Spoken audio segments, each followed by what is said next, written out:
නමස්කාර වේවා බුදුරුවනට සැමදා බුදු හිමි සරණ යමි. නමස්කාර වේවා දම්රුවනට සැමදා සදහම් සරණ යමි. නමස්කාර වේවා සංගරුවනට සැමදා මහා සංඝ සරණ යමි. නමස්කාර වේවා තුනුරුවනට සැමදා තිසරණ සරණ යමි. සාදු සාදු සාදු. අප හැම දිනාගේ කල්යාණ මිත්‍ර ගුරු දේවෝත්තම පරම පූජනීය පින්වත් ලොකු ස්වාමීන් වහන්සේ නිදුක්ව නිරෝගව දීර්ඝායුෂ සම්පන්නියම ලබත්වා. සාදු සාදු සාදු. සදහවත් පින්වතුනි, මේ ගත වෙන ජීවිතේ ශෝක කිරීම කියලා කියන්නේ පින්වතුනි සංසාරගත සත්වයාගේ උරුමයක්. සසරේ ශෝකය උරුමයි. තමා නිසාත් ශෝකය එනවා. අනුන් නිසාත් ශෝකය එනවා. ශෝක කර කර යන සසරයි අපි මේ උරුම කරගෙන ඉන්නේ. භාග්‍යවත් බුදුරජාණන් වහන්සේ එක් අවස්ථාවක අහනවා භික්ෂුන්ගෙන්, මහණෙනි, ඒ නුඹලාට මේ ගැන කුමක්ද සිතෙන්නේ? මේ අතිදීර්ඝ වූ සංසාර ගමනේ ඔබ ඉපදෙමින් මැරෙමින් එනකොට ඔබේ ආදර මව් වූ තැනැත්ති ඒ මෑණියෝ යම් දවසක මිය යද්දී ඔබ හැඬුවා, වැළපුණා, ශෝක කළා. ඔබ ශෝක කරද්දී ඔබේ දෑසින් කඳුළු ගලා හැලුණා. මහණෙනි, ඔබ මව්වරු වෙනුවෙන් හඬනකොට ගලාගෙන ගිය කඳුළුද මේ සංසාරේ වැඩි ඇත්තේ? එහෙම නැත්නම් සතර මහා සමුද්‍රයේ ජලයද? එතකොට ධර්මය අහලා ධර්මයේ විමසලා තිබුණු ඒ භික්ෂුන් භාග්‍යතුන් වහන්සේට කියනවා, ස්වාමීනි, මේ අති දීර්ඝ සංසාරික ගමන ගැන බුදුරජාණන් වහන්සේ වදාරපු හැටියට නම් අපිට තේරෙන්නේ අම්මලා වෙනුවෙන් අඬපු කඳුළුම වැඩි ඇති ස්වාමීනි. මහා සමුද්‍රයේ එච්චර ජලය නැතුව ඇති. බුදුරජාණන් වහන්සේ වදාලා, සාදු සාදු මහණෙනි. මහණෙනි, ඔබ ධර්මයේ දරාගෙන ඉන්න ආකාරය බොහොම යහපත්. මේ අති දීර්ඝ වූ සංසාර ගමනේ මව්ගේ වියෝව නිසා අඬද්දී ඔබ හැඬුවා. ඔබේ දෑහෙන් ගලාගෙන ගියා කඳුළු සතර මහා සමුද්‍රයේ වතුරට වඩා. පියාගේ වියෝව නිසා විතරක් අඬලා තියෙනවා අපි සතර මහා සමුද්‍රයේ ජලයට වඩා කඳුළු ගලා යන්ට. බුදුරජාණන් වහන්සේ ඔය විදිහට එකක් එකක් ගානේ විස්තර කළා. බිරිඳගේ වියෝව නිසා අපි ඇඬුවා. ස්වාමි පුරුෂයන්ගේ වියෝව නිසා අපි ඇඬුවා. දූ පුතුන්ගේ වියෝව නිසා ඇඬුවා. අපට නොයෙක් නොයෙක් ප්‍රශ්න එනකොට අපි ඇඬුවා. හොර හතුරන්ගේ උවදුර වෙනකොට අපි ශෝක කළා. අපිට රෝග ව්‍යාධි එනකොට අපි ශෝක කළා. මේ නොයෙක් ආකාරයෙන් අපි දෑස් වලින් කඳුළු හෙළලා තියෙනවා පින්වතුනි. සතර මහා සමුදුරු කීපයක ජලය පරද්දන තරම් ශෝක කරලා. ශෝකය කියන එක උරුම සසරක අපි ඇවිල්ලා තාම අපි යනවා සසරේ. මේ සසරේත් ශෝකේ උරුමයි. ශෝකේ උරුම වූ මේ සංසාරේ ශෝකේ හිතට ආපුවම ශෝකේ උහුලනවා කියන එක ඇතමෙක් හිතනවා මහා දක්ෂකමක් කියලා. ශෝකේ ඉහිලීම මහා දක්ෂකමක් නෙමෙයි. ශෝකේ උහුලන එක තමයි අපි සසරේ කරලා තියෙන්නේ. ශෝකේ වියලන්න ඕන. ශෝකය කියන එක යලි නොයනා විදිහට පත් කරන්න ඕන. ශෝකය යලි නොයනා විදිහට පත් කරන්නේ ප්‍රඥාව කියන අසිරිමත් බලයෙන්. ප්‍රඥාවෙන්. ප්‍රඥාව ඇති තැනැත්තාට ශෝකයේ ස්පර්ශ නොවන්නේය. අද ඒ ගැනයි මේ ලස්සන ජාතක ප්‍රවෘත්තිය පින්වතුන්ලා ඉගෙන ගන්නේ. අද මේ දේශනාව වෙනුවෙන් දායකත්ව දරන්නේ මහව තුඹුල්ලේගමුව පදිංචිව සිට වසර 28ක් ආයු වළඳා රෝගාතුරව සිට මීට වසරකට පෙර මිය පරලොව යන්ට යෙදුනා වූ පින්වත් CM කෝෂිලා මధుවන්ති ආදරණීය බිරිඳට පින් අනුමෝදනා කරන අදහසින් ස්වාමි පුරුෂයා වන නිස්සංක අජිත් කුමාර මහත්මයා ඒ වගේම දෙපාර්ශවයේම ආදරණීය දෙමාපියන් සහෝදරීන් ඥාතීන් ඒක රාශි වෙලා තමන්ගේ මිය පරලොව යන්ට යෙදිච්චි ඒ ඥාතිවරියට පරලොවට සංග්‍රහා පිණිස පින් අනුමෝදන් කරන්නටයි අද මේ දේශනාවට දායකත්ව දරන්නේ. පින්වතුනි, ලෞතර භාග්‍යවත් බුදුරජාණන් වහන්සේ ජීවමානව වැඩ ඉන්න කාලේ ගොඩාක් අය ශෝක කර කර හිටියා. හැබැයි මේ මහා ප්‍රඥාවන්ත මුනිදුන්ගේ කරුණා නේත්‍රයට හසු වෙච්ච අයට ශෝක කර කර ගත කරන ජීවිතෙන් නිදහස් වෙන්න අවස්ථාව ලැබුණා. එහෙම පුවතක් මේ ජාතක කතාව. ජාතක කතාවේ නම අනනු සෝචිය ජාතකය. ශෝක නොවී සිටීම ගැන කතාව. ඒ දවස්වල භාග්‍යතුන් වහන්සේ වැඩ වාසය කළේ සෙවන්නුවර දෙව්රම් විහරේ. ওই කාලේ සෙවන්නුවර එක්තරා තරුණ යුවලක් බොහෝම ආදරින් ජීවිතය ගත කළා. මේ දෙන්නම උපාසක උපාසිකාව. ඔය කිව්වේ තෙරුවන් සරණ ගිහින් හිටියා. මේ තරුණ ස්වාමි පුරුෂයයි තරුණ බිරිඳයි දෙන්නාම බුද්ධං සරණං ගච්ඡාමි ධම්මං සරණං ගච්ඡාමි සංඝං සරණං ගච්ඡාමි කියලා තෙරුවන් සරණ ගිහින් හිටපු අය. දෙන්න එහෙම සතුටින් ජීවිතය ගත කරනකොට හදිසියෙම බොහොම දරුණු අසනීප තත්ත්වයක් බිරිඳට වැළඳුණා. අර ස්වාමි පුරුෂයා තමන්ගේ ආදර බිරිඳ බේරා ගැනීම වෙනුවෙන් කරන්න පුළුවන් බොහෝ දේ කළා. කොහොමද මම මගේ බිරිඳ බේරගන්නේ කියලා. මා හිතනවා පින්වතුන්ලාට පින්වතුන්ලගේ ජීවිතවල මේ අත්දැකීම් ඇති. තමන් ආදරය කරන අය තමන්ගේ හිත මිත්‍රාදීන් යම් මේ කරදර විපත් වලට පත් වුනාම ඒ විපතින් එයාව ගොඩ ගන්න අපි කොච්චර මහන්සි ගන්නවදනේ. අපි නොඑක් දේ කරලා බලනවා. ඒ නොඑක් දේ කරලා බල අපි හිතින් පතනවා. පතන පැතිල්ල කොච්චරද?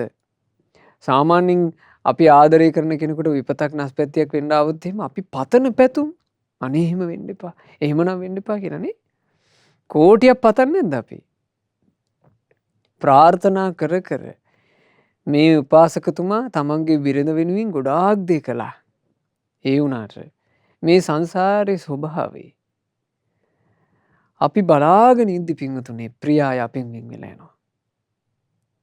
එහෙම නැත්නම් ප්‍රියාය අපි දෙස බලාගෙන ඉද්දි අපිට යන්න වෙනවා. සංසාරේ. ඒ තමයි සංසාරේ. මේ සසර ගමනේ අපි එක මේ නිවහනක් යටට ඇවිල්ලා සතුටින් සමාදානෙන් ජීවිතය ගත කරනවා කියලා ආදරය කරන අයත් එක්ක ජීවිතේ පටන් ගන්න නැද්ද? දරු පැටව ටිකක් හදාගෙන අපි එහෙම ජීවිතේ පටන් ගන්න නැද්ද? අපි ගොඩාක් හීන නැද්ද ඒවට? ගොඩාක් හීන වල නේද ජීවිත කතාව යන්නේ. Tamanට සැප සනීපට ඉඳීම පිණිස ලස්සන ගේ පොඩ්ඩක් හදාගෙන අපි ජීවිතේ ගොඩනගා ගන්න මහන්සි වෙනකොට අපිට ආදරය කර කර ඉන්න අය අපි ආදරය කරන අය එකපාර නැතුව යනවා. සමහරලාට ඒ අයට කරදර ඇවිල්ලා අපි ඒ අය කරදරින් ගොඩ ගන්න බලාගෙන ඉන්නවා. නොඑක් දේ අපි කරනවා. බලාගෙන ඉද්දී අනිත් පැත්ත හැරෙනවා. සංසාරය.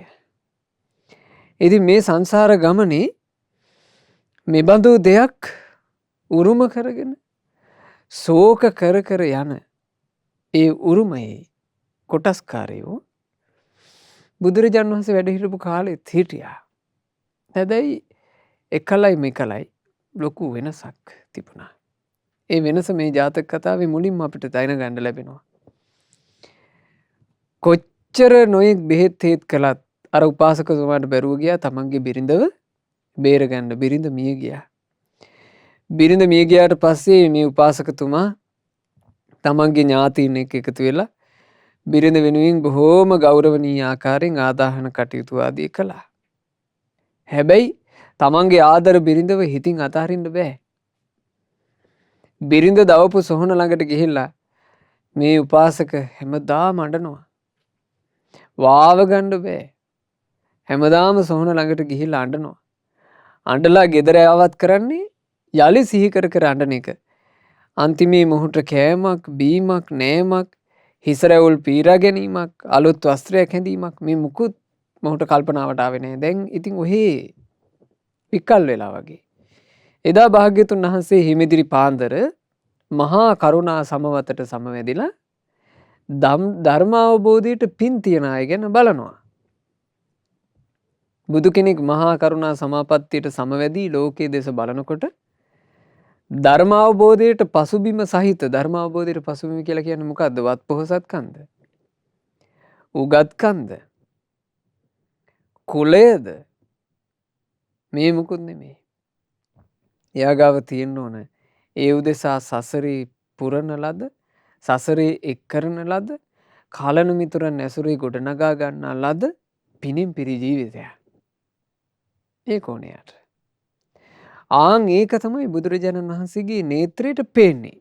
මේ මහා කරුණා සමවතින් බුදුරජාණන් වහන්සේ ලෝකයේ දිහා බලන්නේ ඥාන දෙකක් මුල් කරගෙන.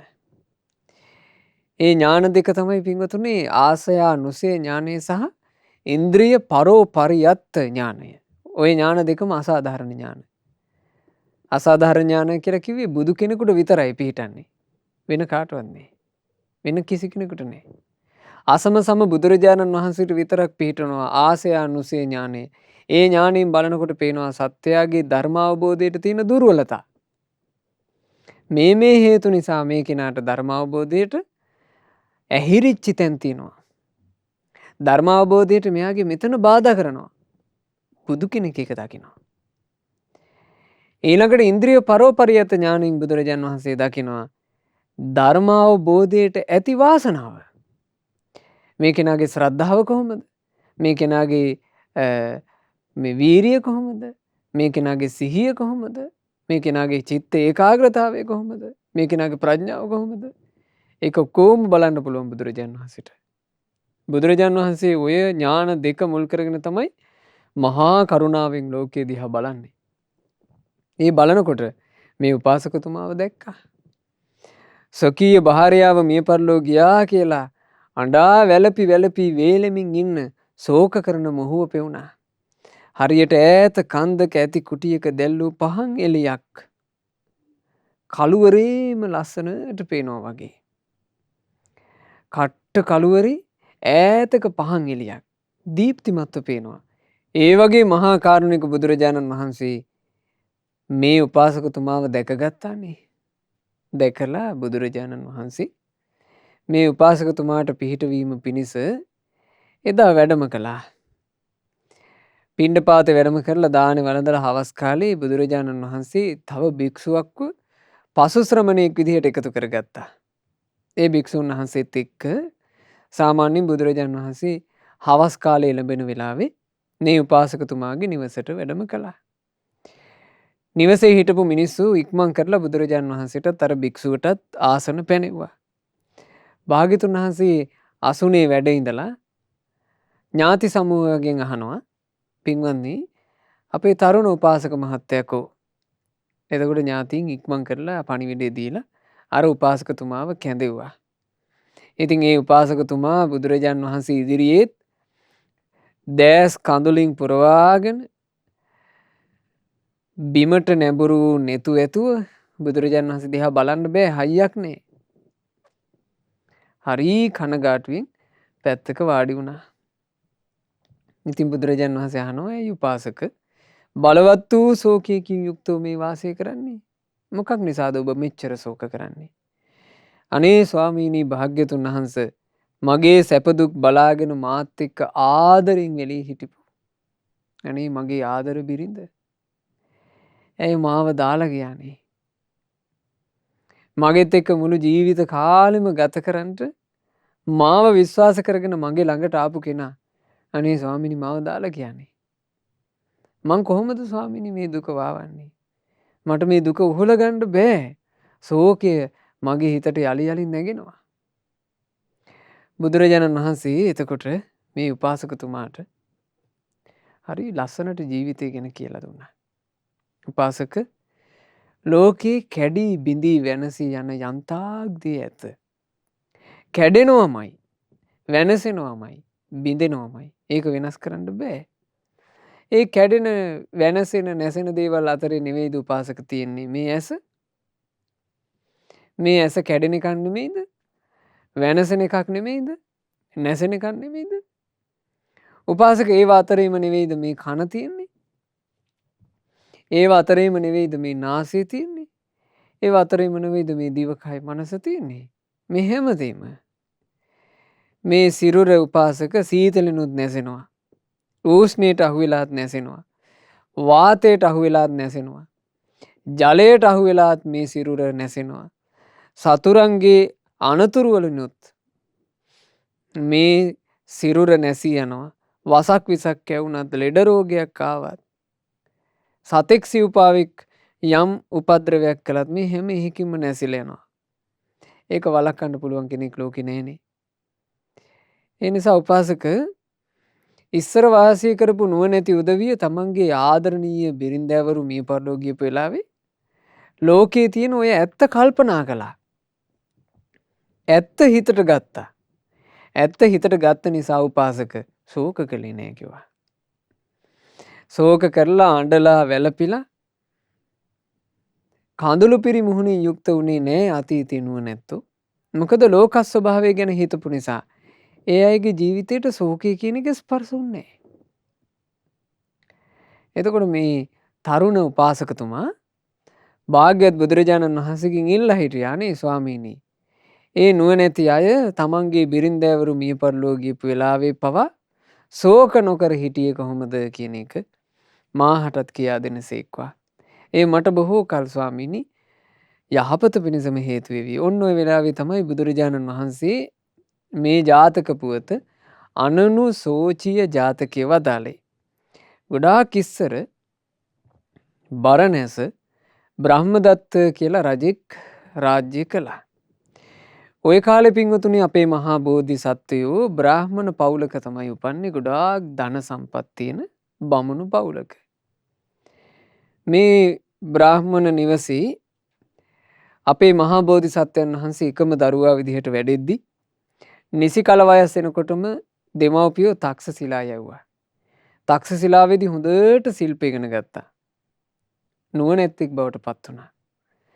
බෝධිසත්වයන්ගේ වයස අවුරුදු 16 17 වගේ කාලෙ වෙනකොට දැන් මව්පියන්ට උවමනයි තමන්ගේ පුතා භාර්යාවක් එක්ක එකතු වෙනවා දකින්න. හැබැයි පුත්‍රයාගේ හිතේ ඒ බඳු සටහන් නැහැ. පුතාගේ හිත අර මේ ප්‍රේමාන්විතව කාත් එක්ක හරි එකතු වෙනවා කියන අදහසකට යන්නේ නැහැ. පුතා නිතර තමන්ගේ අම්මා තාත්තා දෙන්නට කිව්වා අම්මේ තාත්තේ මං ආසා පිරිසුදු බඹසරක් රකින්න මං කැමති නෑ. මට ඒවට අවස්ථාව දෙන්න කියලා. හැබැයි දෙමව්පියෝ ඒකට කැමති වුණේ නෑ. දෙමව්පියෝ හිතන්නේ එහෙම නෙවෙයි. ඉතින් අම්මා තාත්තා හිතුවා අපි නැති කාලෙක අපේ දරුවාට ළඟට කවුරු හරි ඉන්න එපයි. ඒ නිසා අපි ඉන්න කාලෙම අපේ පුතා වෙනුවෙන් හොඳ සෙනෙහබර බිරිඳක් අනිවාර්යෙන් සම්බන්ධ කරන්න ඕන. දැන් බෝධිසත්වයන් වහන්සේට ඇයි මේ භාර්යාවක් එහෙම නැත්නම් වෙනත් ප්‍රේම සම්බන්ධතාවයක් උදෙසා මේ හිත එළඹෙන්නේ නැත්තේ? බෝධිසත්වෝ බ්‍රහ්ම ලෝකෙන් ආපු කෙනෙක්. බ්‍රහ්ම ගති කාමයන්ගෙන් දුරස් වෙලා හිටපු ඒ පුරුද්ද බ්‍රහ්මයා විද්දිත් තිබුණා. බෝධිසත්වයන් වහන්සේ ඒ කාලේ රන් පිළිමේ වගේ ලස්සනයි කියනවා. ලස්සන කඩවසන් සිරුරක් තිබුණා. හැබැයි හිත ඇතුලේ අංශුවක්වත් ක්ලේශ සටහන් උපද්ද ගන්න කැමති නෑ. එතකොට සිරුරත් රන්වන් අභ්‍යන්තරයත් ලස්සනට තියාගන්න කැමතිච්ච කෙනෙක්. බෝධිසත්වය අවසානයේ අම්මගේ තාත්තගේ මේ ඇවිටිල්ල මේක ඉවරයක් වෙන්නේම නැති නිසා රන්කරුවන්ව ගෙන්නවා. ගෙන්නලා කිව්වා ඉතා මනහර ස්ත්‍රී රුවක් කරවපල්ලා. මේ මිහිපිට දැක ගන්න බැරි වෙන තරම් ලස්සන වෙන්න ඕන. ඒ තරම් ලස්සනට ස්ත්‍රීරුවක් කරවපල්ලා කිව්වා. ඉතින් එතුමාගේ කීමට අර රන්කරුව හරි ලස්සන අගන මනා අඟපසඟින් යුතු ස්ත්‍රීරුවක් තනි රණෙන් කළා. කරලා ගෙන්නලා පෙන්නුවා. බෝධිසත්වයන්ගේ හිත සතුටු වුණා. මේක බොහොම අගේ කියලා. අම්මා තාත්තා ළඟට මේක කරත් එක තියලා දක්කන් යනවා. ගිහිල්ලා අම්මට තාත්තට පෙන්නුවා අම්මේ තාත්තේ මේන්න මේ වගේ. මේ වගේ ස්ත්‍රියාවක් මට මුණ ගැහුණොත්. එහෙම නැත්තම් මේ වගේ ස්ත්‍රියාවක්ව අම්මා තාත්තා මට හොයලා දෙනවනම් මගෙන් විවාහයක් වේවි. එහෙම නැත්තම් ආයි විවාහය කියන වචනේ මගෙත් එක්ක කතා කරන්න එපා කිව්වා. මේ රන්රුවේ ප්‍රභාව පරදන තරම් ලස්සන වුණොත් විතර මං මගේ බිරිඳ විදිහට එයාව පිළිගන්නව නැත්තම් ඕනේ නැහැ කිව්වා. දැන් මේක කළේ ඇයි? ගැලවෙන්න. විවාහයෙන් ගැලවෙන්න මේක කළේ. එතකොට අම්මයි තාත්තයි දෙන්න හිතනවා. අපේ පුතා මේ අපේ පවුලට එකතු වෙච්ච දවසේ ඉඳලා අපේ පවුලට කොච්චර ලැබීම්ද? පින්වන්ත පුතෙක් අපිට ඉන්නේ. මේ පින්වන්ත පුතාට මේ රන්රුවේ ප්‍රභාව පරදවන තරම් ලස්සන කෙනෙක් අනිවාර්යෙන් ඇවිත් ඇති. හොයමු කිව්වා. සල්ලි තියෙන මිනිස්සුනේ. අර රන්රුව කරත් එක තියලා තමන්ගේ සේවක ජනයාත් එක්ක පිටත් කරලා යවුවා. ওই දඹදිව රටින් රටට මේ කරත් ගියා. ගිහින් හොයනවා රන්රුවේ ප්‍රභාව පරදන තරම් ලස්සන ස්ත්‍රියාවක් හිටියන්නේ පින්වතුනි. බලන්න. මේ රන්රුව මෙහෙම කරත් එක තියලා පදවගෙන යනකොට අනේ ඒ රන්රුවේ ප්‍රභාව පරදවන තරම් ඊටාම සුන්දර ඊටාම ලස්සන මනස්කාන්ත රූප සෝභා ඇති යවුන් කුමාරිකාවක් හිටියා. ඇගේ නම සම්මිල්ලහාසිනී. කසී රටේ බ්‍රාහ්මණ පවුලක බොහොම ධනවත් කුමාරිකාවක් සම්මිල්ලහාසිනී. ඒ වෙනකොට සම්මිල්ලහාසිනීට වයස අවුරුදු 16යි. ඇය කොච්චර රන්වන් පැහැයෙන් බැබළුණාද කියන්නේ. රන්රුවත් එක්ක ඇව තිබ්බොත් එහෙම රන්රුවේ බැබලීම නැවතිනවා. ඇය බබලනවා. එච්චර ලස්සනයි. අවසානයේ දෙන්නාගේ විවාහය තීන්දුව වුණා. විවාහය කෙරුණා. විවාහ කරගෙන තමන්ගේ නිවසට සම්මිල්ලහාසිනීව කැඳාගෙන ආවට පස්සේ බෝධිසත්වයෝ එදා රාත්‍රියේ සම්මිල්ලහාසිනී කුමාරියට යහනේදී කියනවා සොඳුරි මම මේ විවාහය කරගත්තේ අම්මගේ තාත්තගේ කීමට. ඒකට පිටුපාන්න බැරිකමට.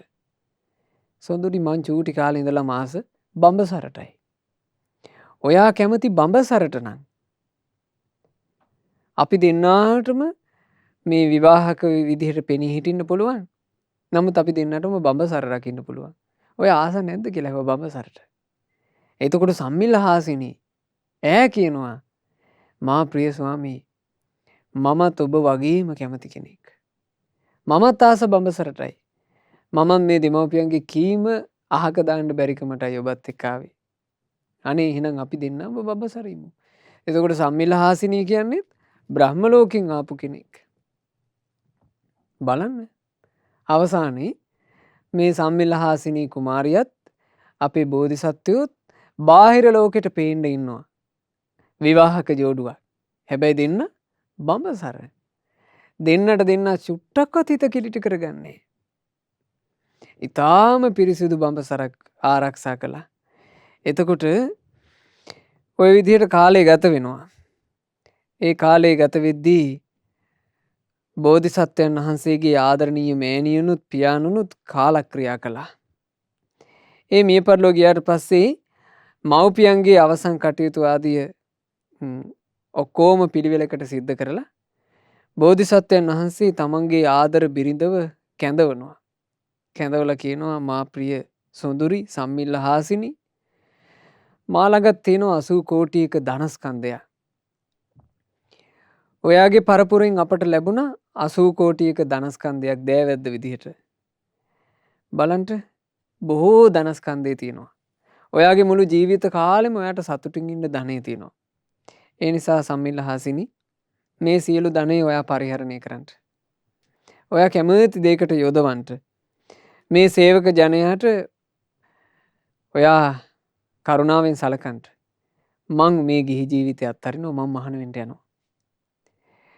එතකොට සම්මිල හාසිනී කියනවා අනේ මා ප්‍රිය ස්වාමී ආර්ය පුත්‍රය ඔයා පැවිදි වෙන්න යනවා කියද්දී මම කොහොමද මේ ගිහි ජීවිතයක් ඇතුළේ හිර වෙලා ඉන්නේ? ඔයා කෙළ පිටක් වගේ බැහැර කරපු මේ මහ වස්තු සම්භාර මං කොහොමද මුවින් අරගන්නේ? එහෙම නෙමෙයි. ඔයා පැවිදි වෙන්න යනවනම් මමත් ඔයත් එක්කම පැවිදි වෙන්න එනවා. අපි පැවිදි වෙලා අපි මේ ගිහි ජීවිතය ගත කරනකොටත් පිරිසුදු බඹසරක් ආරක්ෂා කරපු එකී අපිට පුළුවන් හොඳ තාපස ජීවිතයක් ගත කරන්න. ඒ නිසා ඔයයි මමයි දෙදෙනාම මහාන වෙන්න යන් කිව්වා.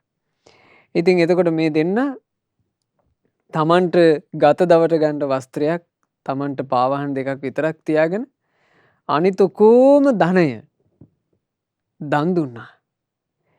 ගෙවල් දොරවල් ඇරලා දන් දුන්නා. සිත්සේ කැමති කෙනෙකුට පැමිණ කැමති දෙයක් අරගෙන යන්න මේ හැකි විදිහට ඔක්කොම දේවල් දන් දුන්නා. දන් දීලා හිමාලයට ගියා. දෙන්නාම තාපස පැවිද්දෙන් පැවිදි වුණා. කුටි දෙකක් හදාගෙන දැන් දෙදෙනාම වාසය කරනවා ඉතා සුවසේ. වනමුල් ඵල ආහාරයෙන් යැපෙමින් බොහෝ කාලයක් හිමාල පර්වතයේම වාසය කළා. හිමාලයෙන් පහළට බැස්සේම නැහැ. ඔහොම හිමාලේ වාසය කරනකොට මේ සම්මිල්ල හාසිනී තාපසිය හදිසියෙම ලෙඩ වුණා. එයාට දැන් ලේ වමන යනවා. ඒ වගේම ලේ බඩ එළිය යනවා. එතකොට කාලයක් ලුණු ඇඹුල් ආදී ශරීරයට නොලැබීම නිසා මේ රෝගේ හටගත්තේ. බෝධිසත්වයන් වහන්සේ කල්පනා කළා සම්මිල්ල හාසිනී තාපසියව බේරගන්න නම් ඉක්මන් කරලා බරණැසට එකතු කරගෙන ගිහිල්ලා බේත් හේත් කරන්න ඕන. මේ තාපසියව එකතු කරගෙන හිමාලයෙන් පහළට බැස්සා. ඉතින් සෑහෙන දුරන්නේ පින්වතුනි. හිමාලයේ ඉඳලා බරණැසට එනවා කියන්නේ සෑහෙන දුරක්. කොහොම හරි දෙදෙනා දින කිහිපයක් ගත කරලා බරණැසට ආවා. මේ බරණැසට පැමිණිලා බරණැසට එනකොටම සාමාන්‍යයෙන් එදා මේක සිද්ධ වෙන වෙලාව වෙද්දි පාන්දර ජාමේ මේ කතාවේ හැටියට. පාන්දර ජාමේ වෙද්දි බරණැස නගරයට කිට්ටු වුණා. බරණැස නගරයේ දොරටුව අසල තිබුණා පින්වතුනි පොඩි අම්බලමක්. අම්බලම දකිනකොට සම්මිල හාසිනී තාපසී කියනවා අනේ තාපසතුමනි මට මෙතනින් එහාට නම් අඩියක් යා ගන්න අමාරුයි. අර පේන අම්බලමේ මං ඩිංගිත්තක් හාන්සි වෙන්න. මං ඩිංගිත්තක් ඒකේ හාන්සි වුණාම ඔබ මටත් එක්ක සෑහෙන්න පිණ්ඩපාතයක් කරගෙන එන්න. පිණ්ඩපාතය අරගෙන ගත සවි කරගෙනම අපි ගමන ආරම්භ කරමු. ඉතින් තාපසතුමා බෝධිසත්වයෝ කිව්වා සම්මිල හාසිනී තාපසියට එහෙනම් තාපසිය ඔබ පොඩ්ඩක් විවේක ගන්නට මං උදෑසනම පිණ්ඩපාතය කරගෙන එන්න. තාපසිය එහි තිබුණු පුංචි බංකුවක මෙහිම හාන්සි වුණා. බෝධිසත්වයෝ පිටත් වුණා. අනේ බොහොම පුංචි වෙලාවක් යනකොට මේ තාපසිය අර බංකුවේම අවසන් සුසුම් හෙළුවා. එයා මිය ගියා. එයා මිය පරලෝ යෑමත් එක්ක මෙතෙන්ට ජනතාව දැන් එළිය වැටිගෙන ඉද්දි නොයේ කටයුතු වලට යන ජනතාව එක්කෙනා දෙන්න එකතු වෙනවා අම්බලමට. එකතු වෙන කෙනා ගල් ගැහිලා වගේ බලාගෙන ඉන්නවා මේ වැතිරී සිටින තාපසිය දිහා. ඇයි මේ තාපසියගේ රූප සෝභා කොහොමද? රන්රුවක් පරද්දනවා. එච්චර ලස්සන. දිව්‍යාංගනාවක් වගේ හැඩ. මිනිසුන්ට ඇස දහගන්න බෑ. මිනිස්සු ඈ දෙස බලාගෙන නතර වෙලා ඉන්නවා. අනේ මේ නින්දට ගිහිල්ලා තව චුට්ටකින් ඇස් අරීවි. ඇස් අරපු ගමන් අපි ඈත් එක්ක වචනයක් හරි කතා කරන්න ඕන. දැන් බලාගෙන ඉන්නවා මෙතෙන්ට එකතු වුණා සෑහෙන පිරිසක්. එක්කිනා එතෙන්ට එකතු වෙනවා. එකතු වෙලා බලාන ඉද්දි එක පුරුෂයෙකුට හිතුණා මේ මිය ගිහිල්ලවද්ද. ලං වෙලා මෙහෙම නහයට ඇඟිල්ල තියලා බැලුවා. අනේ බලනකොට ඇය කාලක්‍රියා කරලා. අයියෝ අපි මේ බලාගෙන ඉන්න දෙවඟන වගේ මේ ලස්සන රූපයක් තියෙන තැනැත්ති මිය ගිහිල්ලානේ කියලා විලාප තිබ්බා. ජනයා විලාප තියන්න පටන් ගත්තා. ඔය විලාපේ එක්කෙනාගෙන් පැතිරෙලා අර බරණැස සෑහෙන ජනතාවකට ඕක ආරංචි වුණා දෙවඟනක් වගේ කෙනෙක් අර අම්බලමි මැරිලා කියලා. මිනිස්සු එකතු වුණා. එකතු වෙන මිනිස්සයා පින්වතුනි අඬනවා. අයියෝ මෙච්චර රූප සෝභා ඇති කෙනෙක් ඉඳලා මේ මිහිපිට ඉඳලා මිය පරලෝ යනකම් අපට දැක ගන්න බැරුව ගියානේ. අනේ බලාපල්ලා මේ තාපසීගේ ලස්සන. අයියෝ මේ තාපසීගේ පණ බේර ගන්නට කාටවත් බැරි වුණා නොවෑ කියලා මිනිස්සු කෑග ගහ හඬනවා. ඔය අතරේ ආහාර සිඟාගෙන පිඬු සිඟාගෙන ගියපු බෝධිසත්වයෝ ඒ ඔක්කොම කටයුතු අවසන් වෙලා අම්බලමට ඇතුල් වුණා. මිනිසුන්ගේ වැළපෙන හඬ ඈතටම ඇහෙද්දිම බෝධිසත්වය තේරුම් ගත්ත එකත් එකටම මේ මා ප්‍රිය සම්මිල්ලහාසිනී තාපසිය මිය ගිහිල්ලා. ඒකයි මේ මිනිස්සු අඬන්නේ. බෝධිසත්වයන්ට එතකොටම අදහසක් ආවා හිතට. මේ ලෝකේ හටගන්න හැමදේම වෙනසෙනවා. ඒක ඉතින් මේ ලෝකේ ස්වභාවයනේ. අතෑරියා. බෝධිසත්වෝ හීන් සීරුවේ නිශ්ශබ්දවම ඇගේ වැතිරී තිබුණු දේහයේ තිබුණු ලෑල්ලේ ඒ සමීපයට වෙන්න වාඩි වුණා. වාඩි වෙලා අර පිණ්ඩපාතයට ලැබිච්ච මිශ්‍ර භෝජනය කියලා කිව්වේ ඉතින් මිනිස්සු එක එක්කෙනා එක එක අයුරින් පූජා කරපු දෙයක් නේ තියෙන්නේ පිණ්ඩපාතේ. මේ භෝජනේ නිහඬව වළඳන්න පටන් ගත්තා. දන් වළඳලා ඉවර වෙලා බෝධිසත්වෝ නිහඬවම සම්මිල්ලහාසිනී තාපසිය දිහා බලාගෙන ඉන්නවා. එතකොට මිනිස්සු අහනවා අනේ තාපසින් වහන්සේ කවුද මේ තාපසිය? ඔබ වහන්සේ දන්න කෙනෙක්ද? අපි ඔබ වහන්සේව දකින්නෙත් මුලින්. මේ තාපසියවත් අපි මුලින්ම දැක්කේ. මේ කවුද? එතකොට කියනවා ඔව් මේ ගිහි කාලේ මගේ බිරිඳ වෙලා හිටපු තැනැත්ති. අපි දෙන්නාම මහණ වුණා. මේ මගේ සහෝදර තාපසී බවට පත් වුණා. අපි දෙන්නම එකට හිමාලය ගිහින් තපස් ගත කර කර හිටියේ. මේට මේ ව්‍යාධියට බෙහෙත් කරගන්න තමයි අපි බරණැසට ආවේ. එතකොට මේ මිනිස්සු හිතාගන්න බැරුව පුදුමයට පත් වෙලා කියනවා. ඉතින් ස්වාමී අපි මේ තාපසිය දැක්කේ අද මේ දැන් මේ මිය ගියපේ තාපසිය දැකලා ඇගේ අදහාගත නොහැකි රූප ස්වභාවයෙන් යුතු විස්මිත දේහය දැකලා මේ තරම් ලස්සන තාපසියක් ඇයි මැරුණේ කියලා උහුලගන්න බැරුව අපි අඬනවා. අද දැකලා අපි අද අඬනවා. ඒ වුණාට ඔබට කිසි ගාණක් නැහෙනි. ඔබේ ගිහි කාලේ භාර්යාවක් වෙලා ඔබේ සහෝදර තාපසියක් වෙලා ඇයි මිය ගියා කියලා ඔබට ගාණක්වත් නැහෙනි. මොකෝ දෙන්න අමනාපෙන්ද හිටියේ කියලා ඇහුවා. එතකොට බෝධිසත්වයෝ කියනවා පින්වත්නි ඈ ජීවමානව සිටිද්දී මගේ ප්‍රිය බිරිඳව සිටියා. මගේ ප්‍රිය සහෝදර තාපසිය බවට පත් වෙලා තාපස ජීවිතය ගත කළා. අපි දෙන්න බොහොම ප්‍රියව හිටපු දෙන්නේ. නමුත් දැන් ඈ පරලෝ ගියාට පස්සේ මට කිසිම සම්බන්ධයක් නැතුව මෙතන වැතිරලා ඉන්නේ. දැන් මගෙත් එක්ක ඇගේ කිසි සම්බන්ධයක් නෑ. ඈ වෙනත් ලොවකට ගියා. ඉතින් වෙනත් ලොවකට ගියපු කෙනෙක් වෙනුවෙන් මම මොකටද අඬන්නේ? මම මොකටද වැළපෙන්නේ? මං හැඬුවා කියලා එතන තියෙන ප්‍රතිඵලය මොකද්ද? බලන්න මේකට තමයි කියන්නේ ප්‍රඥාව කියලා. මේ උදෙසා මං හැඬුවා වැළපුණා කියලා ඇති ප්‍රතිඵලය මොකද්ද? ඒයින් සැලසෙන සිත මොකද්ද? එතකොට බෝධිසත්වයන් වහන්සේ මේ විදිහේ ප්‍රකාශයක් කරද්දී අර ජනතාව netu විදහා බෝධිසත්වයෝ දෙස බලාන හිටියා. බෝධිසත්වයන්ට සවන් දෙන්න කැමති වුණා. අන්නේ වෙලාවේ අපේ මහා බෝධිසත්වයන් වහන්සේ මේ ජනතාවට ලස්සන ගාථා 4කින් අවවාද කළා. හරි වටිනවා. මේ ලොව මිය ගොස් ඇති අය බොහෝ සෙයින්ම ඉන්නවා. ඈ දැන් ඒ අතරේ බව මං හොඳ හැටි දන්නවා. මා ප්‍රිය සම්මිල්ලහාසිනී තවත් මැරෙන ලෝකයකට අයිති වෙලා ඉන්නවා. ඒ නිසා ශෝකයක් නැතිව මං තනියම හුදෙකලා වෙන්නවා. බලන්න මෙතනින් යන පරලොව ගැන කිව්වේ වෙනත් ලොවක්. ඒ වෙනත් ලොව ගැනත් ලස්සන වචනයක් කිව්ව බෝධිසත්වය. මොකද තවත් මැරෙන ලෝකයකට අයිති වෙලා ඉන්නවා. ජීවිතය ගැන කොච්චර දැක්මක්ද? තවත් මැරෙන ලොවක්. පින්වතුනි මේ සංසාරේ යන තාක් අපි මේ ජීවිතේ අත්හැරලා මැරිලා යනවනේ පරලෝකෙට. යන්නෙත් මැරෙන ලෝකයකටනේ.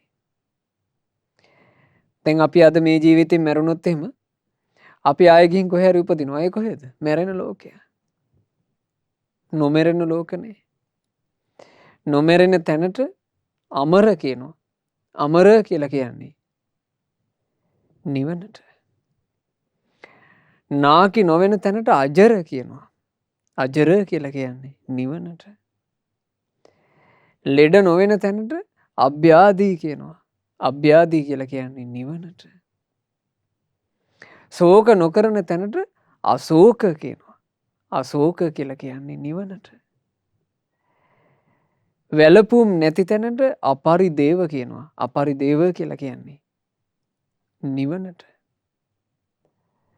බලන්න පිංගුතුනේ නිවනේ ඇර අපට ශාන්තියක් නැහැ.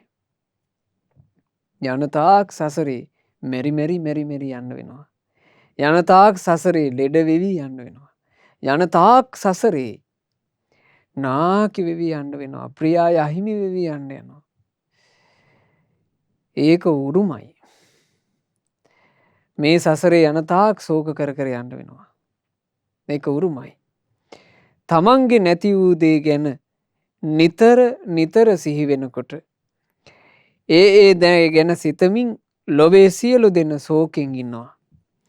ගෙවෙනා මොහොතක් ගානේ මරණය වෙත පිය නගනා තම තමා ගැනත් ඒ අය සදා දුක් වෙන්නම වටිනවා. තමන්ට මේ දේවල් අහිමි වුණා මේ අය අහිමි වුණා කියලා මිනිස්සු ශෝක කරනවා අඬනවා. ඒක ගැනම හිත ශෝකෙන් වාසය කරනවා. හැබැයි හරියට නම් මිනිස්සු ශෝක කරන්න වෙනත් කරුණකුත් තියෙනවා කියනවා. ඒ තමයි ගෙවෙනා මොහොතක් පාසා මරණය වෙත පිය නගනා තම තමා ගැනම ඒ අය සදා දුක් වෙන්න වටිනවා. ශෝක කරාට කමක් නෑ තමුන් ගැන හිතලා. තමුණුත් මේ ගත වෙන මොහොතේ පවා මරණය වෙත ඇදිමින් ඉන්නවා නොවේද කියලා නුවණින් ඒ ගැන හිතලා එන ශෝකේ. ඒක මේ මනුස්සයාට යහපත පිණිස පවතිනවා. උපන් සත්වයා ලෝකේ සිටගෙන සිටිනා මොහොතේ ඔහුගේ වයස ගෙවී යාම නෑ සිටගෙන ඉන්නේ.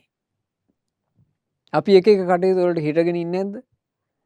අපි සමහරවිට අපේ වැඩක් කරගන්න ඔන්න ලොකු ලොක්ෙක් හම්බෙන්න යනවා. ඒ මනුස්සයව හම්බෙන්න අපි පැය ගණන් හිටගෙන ඉන්නවා. සමහරවිට පෙම්වතුන් පෙම්වතියන්ව හම්බෙන්න ගිහිල්ලා පෙම්වති එනතෙක් පැය ගණන් හිටගෙන ඉන්නවා. පෙම්වතියෝ පෙම්වතුන් එනතෙක් පැය ගණන් හිටගෙන ඉන්නවා. පැය ගණන් හිටගෙන ඉන්න දේවල් නේ දැතැමුන්ගේ රස්සාවල තියෙන්නේ වරු ගණන් හිටගෙන ඉඳීමමයි. රස්සාව හිටගෙන ඉඳීම. එහෙම නැද්ද? උපන් සත්වයා ලෝකේ හිටගෙන ඉන්න මොහොතේ ඔහු හිටගෙන ඉන්නවා කියන එක වයස ගෙවී යාමට අදාළ නැහැ. මොහු දැන් හිටගෙනය කියලා වයස හිටගෙන ඉන්නේ. වයස ගමන් කරනවා. වාඩි වෙලා සිටින විටදී ඔහුගේ වයස ගෙවී යාම නැත වාඩිව ඉන්නේ.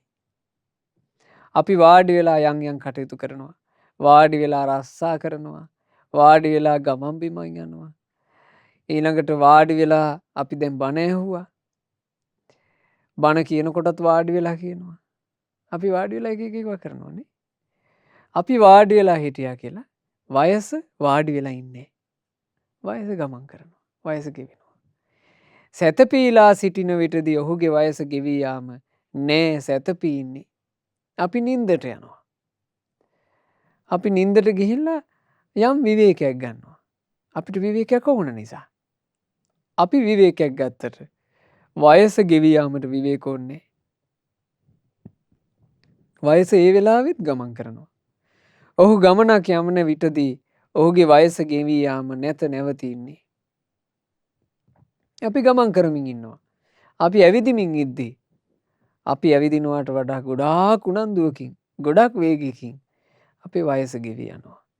ඇසිපිය හෙළනා මොහොතෙත් ඔහුගේ වයස ගෙවී යාම නොනැවතීම ගෙවෙනවා.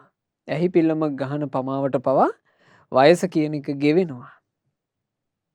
ඒ තරම් ඉක්මනට පින්වතුනි අපේ වයස අහිමි වෙවි යනවා. ජීවිතය අඩක්ම අපි ගෙවා තියෙන මේ මොහොතේ. අපේ ජීවිත කතාව අපේ ජීවිතයේ යම් පරිච්ඡේදයකට ගත්තොත් ඒ පරිච්ඡේදයේ ආරම්භය තමයි උපන් මොහොත. ඒ පරිච්ඡේදයේ අනිවාර්ය අවසානයක් තියෙනවා මරණය. මේ මරණයයි උපතයි අතරේ නේද මේ ජීවිත පරිච්ඡේදය තියෙන්නේ. දැන් බලන්න ඔය මිනිස්සු මැරුණට පස්සේ අර මේ මරණ දැන්වීම ගහනව නේද? උපත විපත කියලා. ඔය තමයි ජීවන පරිච්ඡේදය.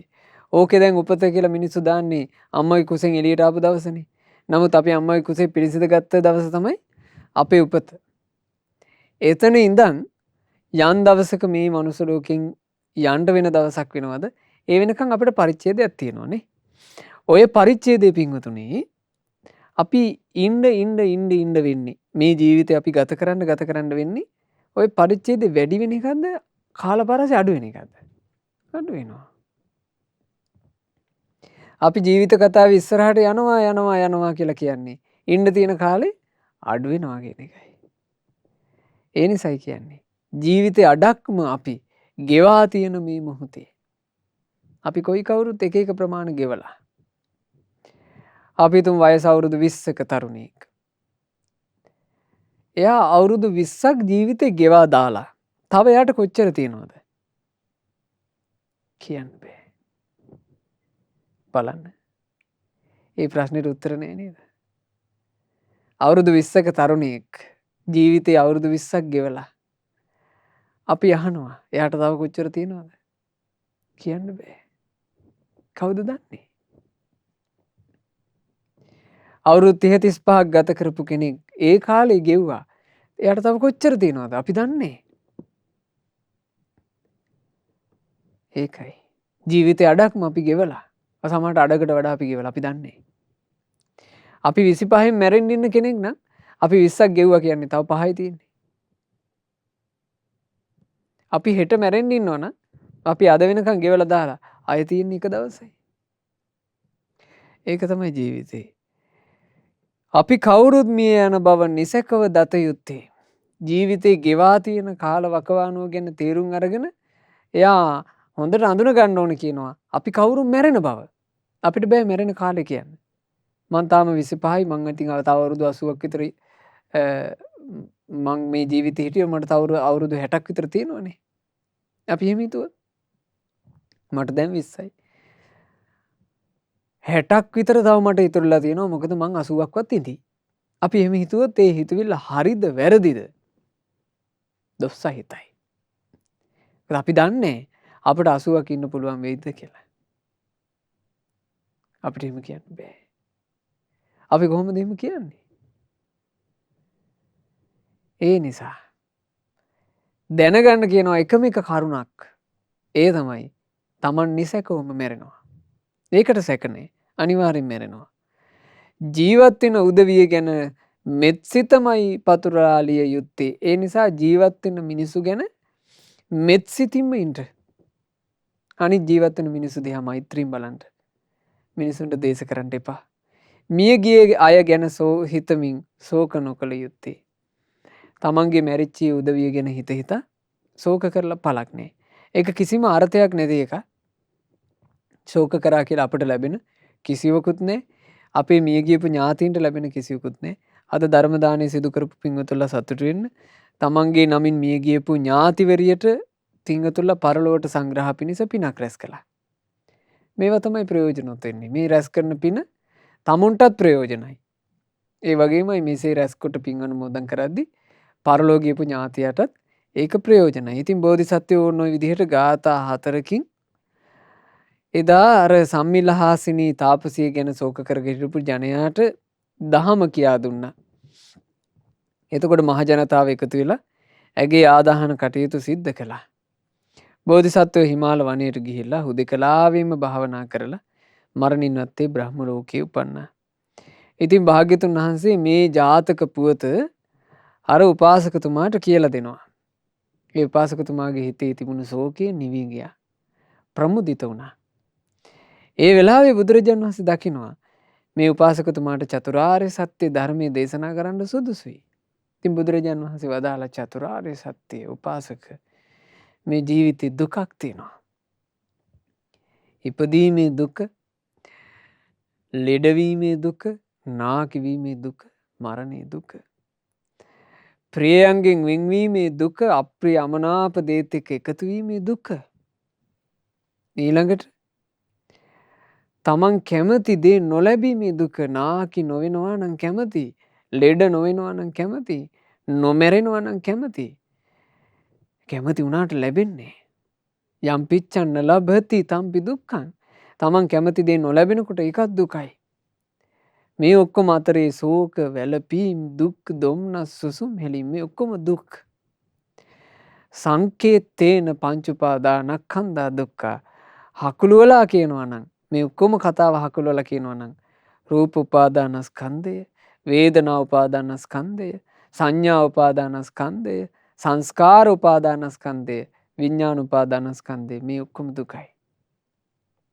දුක හටගත්තේ උපාසක තෘෂ්ණාව නිසා. දුක නැති වෙන්නේ තෘෂ්ණාව නැති කිරීමෙන්. තෘෂ්ණාව නැති කිරීම පිණිස තියෙන ප්‍රතිපදාව ආර්ය අෂ්ටාංගික මාර්ගයයි සම්මා දිට්ඨි, සම්මා සංකල්ප, සම්මා වාචා, සම්මා කම්මන්ත, සම්මා ආජීව, සම්මා වායාම, සම්මා සති, සම්මා සමාධි කියන මේ ආර්ය මාර්ගයෙන් තෘෂ්ණාව දුරින්ම දුර වෙනවා, සියලු දුක් නැසෙනවා කියලා බුදුරජාණන් වහන්සේ චතුරාර්ය සත්‍ය වදාරනකොට අර උපාසකතුමා චතුරාර්ය සත්‍ය ධර්මය අවබෝධ කළා, සෝතාපන්න ඵලයට පත් වුණා. ඉතින් බුදුරජාණන් වහන්සේ වදාලා උපාසක එදා සම්මිල්ලහාසිනී වෙලා හිටියේ රාහුල මාතා යසෝදරා. ඉවසීමෙන් යුක්තව නිස්සෝකීව කටයුතු කරපු ඒ නුවණැති තාපසයා වෙලා හිටියේ බෝධිසත්වයෝ වන මමයි කියලා බුදුරජාණන් වහන්සේ මේ ජාතක පුවත අවසන් කළේ. ඉතින් මේ ජාතක කතාව හරි ප්‍රයෝජනයි. ශෝක කර කර යන්න වෙන මේ සංසාර ගමනේ නිස්සෝකීව ජීවිතේ සැනසෙල්ල ගත කරන්නට මේ ජාතක පුවතේ අර්ථය අපිට හරි වටිනවා. ඉතින් අපිට සම්බුද්ධ ශාසනය මුණ ගැහිච්ච නිසා තමයි මේ බඳු අරුත් ඉගෙන ගන්නට ලැබුණේ. සදහවත් පින්වතුන්ලා කොයි කාටත් අපි හැම දිනාට තව තවත් සම්බුද්ධ සසුනේ නුවණ උපදවන දහම් පදම අසන්ට ලැබේවා. ඒ දහම් පද අසා සම්බුදු සසුනේ පිළිසරණ සලස ගන්නට අප කොයි කවුරුත් වාසනාවන්තයෝ වේවා. සාදු සාදු සාදු.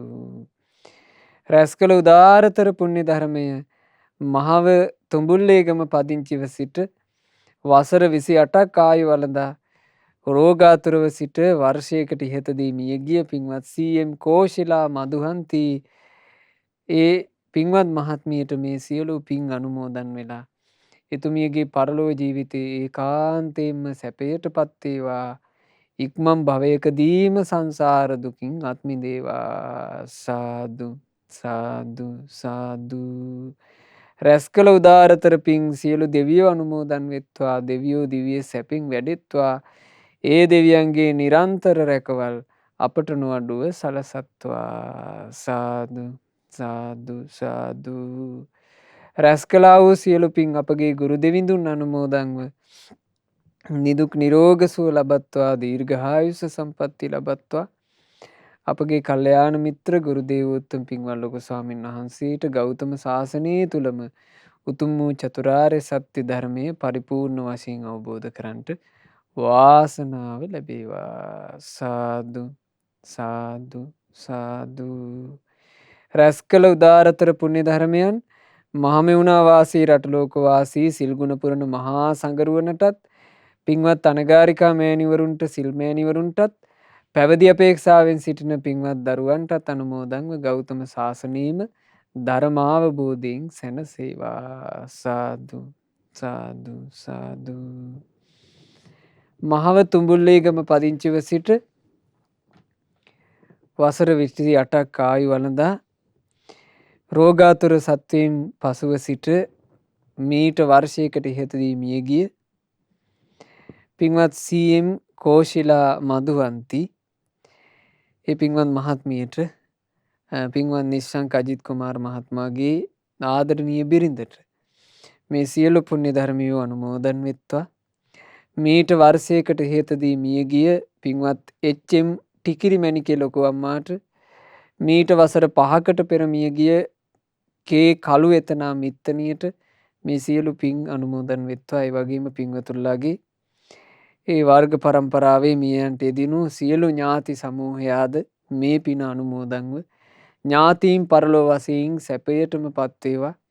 අපගේ ඥාතීන්ට ඉක්මන් භවයකදීම සසර දුකින් අත් මිදෙන්න මේ පින හේතු වාසනා වෙත්වා කියන හිතින් පින් අනුමෝදනා සිදු කරන්න. රැස් කළ සියලු පුණ්‍ය ධර්මයෝ අද ධර්ම දානයන් සිදු කළ පින්වත් නිස්සංක අජිත් කුමාර මහත්මයාට ඒ වගේම දෙපාර්ශවයේම දෙමාපියන්ට සහෝදරයන් සහ ඥාති සමූහයාට පින් අනුමෝදන් වෙත්වා. සියලු දෙනාට නිදුක් නිරෝග සුව සැලසේවා. දීර්ඝායුෂ සම්පත්තිය සැලසේවා. තමන් කරන කියන රැකී රක්ෂා ආදියේත් දරුවන්ගේ අධ්‍යාපන කටයුතු ආදියේත් දියුණුවම සැලසේවා.